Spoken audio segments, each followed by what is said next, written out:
আসসালামু আলাইকুম রহমতুল্লাহি ওয়া বারাকাতুহু। প্রিয় দর্শক, আপনারা স্ক্রিনে দেখতে পাচ্ছেন টাইমের একটি রিপোর্ট যে 100 প্রভাবশালী ব্যক্তির অথবা প্রধানমন্ত্রীদের তালিকায় তারেক রহমানের নাম এসেছে। টাইম নিউজ তাদের পত্রিকায় সারা বিশ্বের 100 জন প্রভাবশালী প্রধানমন্ত্রীর তালিকায় নাকি তারেক রহমানের নাম আছে। এটা আমাদের জন্য কিন্তু অবশ্যই একটি পাওয়া, একটি সম্মান যে বাংলাদেশের প্রধানমন্ত্রী তারেক রহমান 1.5 মাস ক্ষমতায় আসতে না আসতেই পৃথিবীতে প্রভাবশালী প্রধানমন্ত্রীর তালিকায় তার নাম চলে এসেছে। এটা কিন্তু অবশ্যই আমাদের বাংলাদেশের জন্য কিন্তু একটা বড় অর্জন, ঠিক না?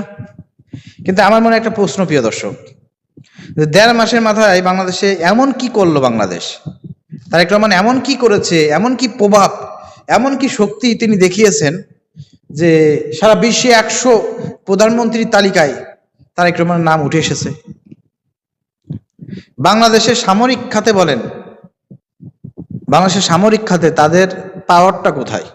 তাদের না আছে মিসাইল, যা আছে তা নাকি বাংলাদেশের এই ঢাকা থেকে চট্টগ্রাম পর্যন্ত যায় না। এবং মানুষ কয়েকদিন আগে আপনার ওই কুচকাওয়াজ অনুষ্ঠানে দেখছে 26শে মার্চ স্বাধীনতা দিবসে যে বাংলাদেশের কি আছে না আছে সেগুলো দেখে মানুষ হাসছে। আমরা যারা হারাইছি, যে পাকিস্তানকে আমরা হারিয়েছি, সেই পাকিস্তান হচ্ছে পরমাণু শক্তিধর একটি দেশ, বিশ্বের ভিতর উল্লেখযোগ্য দেশ, যাকে গোনায় ধরতে হয়। আর আমরা বাংলাদেশ পাকিস্তানের কাছে স্বাধীন হয়ে আমরা কি করলাম? আমাদের চেতনা ব্যবসা ছাড়া আর কিছু নাই। তো আমার মনে হয় টাইম নিউজ এটা ভুল করছে। বাংলাদেশ না, সারা পৃথিবীতে যদি চেতনা ব্যবসায়ী হিসেবে কোনো দেশ 1 নম্বরে থাকে সেটা হচ্ছে বাংলাদেশ। এভাবে নিউজটা করা দরকার ছিল। এখন প্রভাবশালী প্রধানমন্ত্রীর তালিকায় তারেক রহমানের নাম কিভাবে আসলো এটা আমার আসলে বুঝ আসে না। 1.5 মাসের মাথায় প্রধানমন্ত্রী তারেক রহমান এমন কি প্রভাব দেখিয়েছেন সারা বিশ্বে, এমন কি বাংলাদেশে, মানে বাংলাদেশকে সারা বিশ্বে এমন বাংলাদেশকে কিভাবে গোনে, কি মনে করে যে 100 তালিকায় চলে আসছে তারেক রহমান? মানে আমার বুঝে আসতেছে না।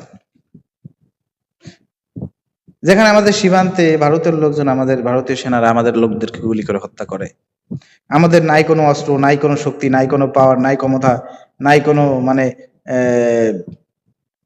নিজস্ব প্রযুক্তিতে কোনো কিছুই নাই, তাহলে কিভাবে আমাদের বাংলাদেশের প্রধানমন্ত্রী কি প্রভাব দেখিয়েছেন, কি শক্তি দেখিয়েছেন, কি পাওয়ার ক্ষমতা দেখালেন যে 1.5 মাসের মধ্যে 100তম প্রধানমন্ত্রী, প্রভাবশালী প্রধানমন্ত্রী তালিকায় তিনি চলে এসেছেন। এভাবে যদি চলতে থাকে আগামী 5 বছর পরে শুনবানিতেও আমরা যে প্রভাবশালী প্রধানমন্ত্রী তালিকায় বাংলাদেশে 1 নম্বরে চলে এসেছে, তারেক রহমানের নামে 1 নম্বরে চলে আসতে পারে। যাক, যদি ভালো এরকমের কিছু হয় তাহলে তো এটা আমাদের জন্যই অর্জন, নাকি কি বলেন?